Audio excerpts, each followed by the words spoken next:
मनुष्य के सारे संबंधों का आधार है अपेक्षा। पति कैसा हो जो मेरा जीवन सुख और सुविधा से भर दे। पत्नी कैसी हो जो सदैव मेरे प्रति समर्पित रहे। संतान कैसी हो जो मेरी सेवा करे, मेरा आदेश माने।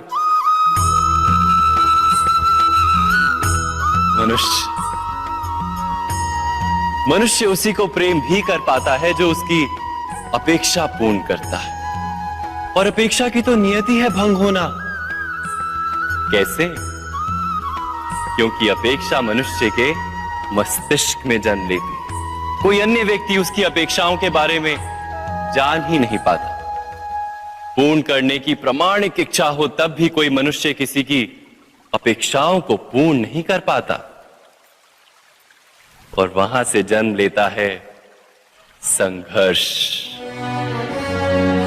सारे संबंध संघर्ष में परिवर्तित हो जाते।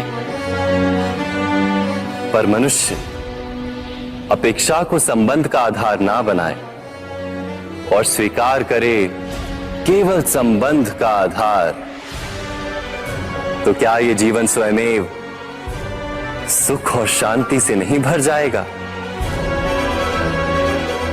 स्वयं विचार कीजिएगा।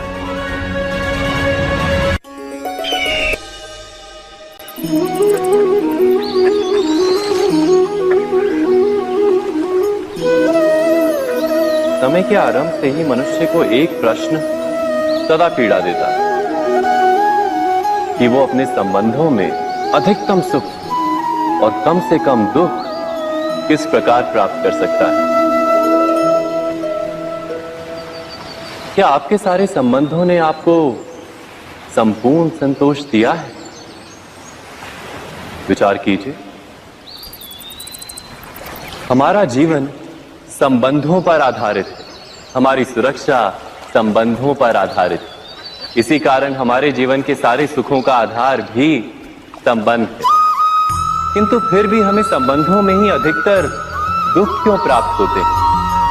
सदा ही संघर्ष भी संबंधों से ही उत्पन्न क्यों हो जाते हैं? कभी विचार किया है? जब कोई व्यक्ति किसी अन्य व्यक्ति के विचार अथवा कार्य को स्वीकार नहीं करता, उसमें परिवर्तन करने का प्रयत्न करता है, तो संघर्ष जन्म लेता है। अर्थात जितना अधिक अस्वीकार उतना ही अधिक संघर्ष, और जितना अधिक स्वीकार उतना ही अधिक सुख। क्या ये वास्तविकता नहीं? यदि मनुष्य स्वयं अपनी अपेक्षाओं पर अंकुश रखे, अपने विचारों को परखे, किसी अन्य व्यक्ति में परिवर्तन करने का प्रयत्न ना कर स्वयं अपने भीतर परिवर्तन करने का प्रयास करे, तो क्या संबंधों में संतोष प्राप्त करना इतना कठिन? अर्थात क्या स्वीकार ही संबंध का वास्तविक अर्थ नहीं? स्वयं विचार कीजिए।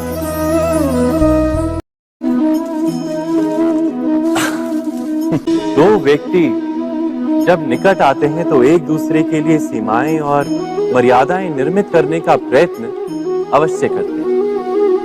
हम यदि सारे संबंधों पर विचार करें तो देखेंगे कि इन सारे संबंधों का आधार यही सीमाएं हैं जो हम दूसरों के लिए निर्मित करते हैं। और यदि अनजाने में भी कोई अन्य व्यक्ति इन सीमाओं को तोड़ता है तो उसी क्षण हमारा हृदय क्रोध से भर जाता है।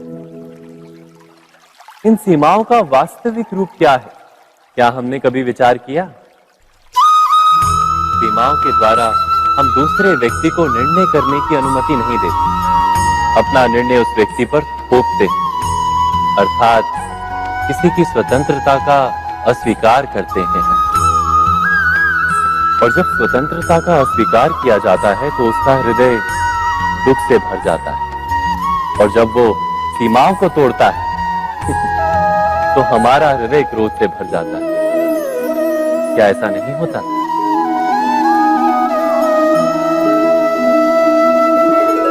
पर यदि एक दूसरे की स्वतंत्रता का सम्मान किया जाए तो किसी मर्यादाओं या सीमाओं की आवश्यकता ही नहीं होती। अर्थात जिस प्रकार स्वीकार किसी संबंध का देह है, क्या वैसे ही स्वतंत्रता किसी संबंध की आत्मा नहीं? स्वयं विचार कीजिए।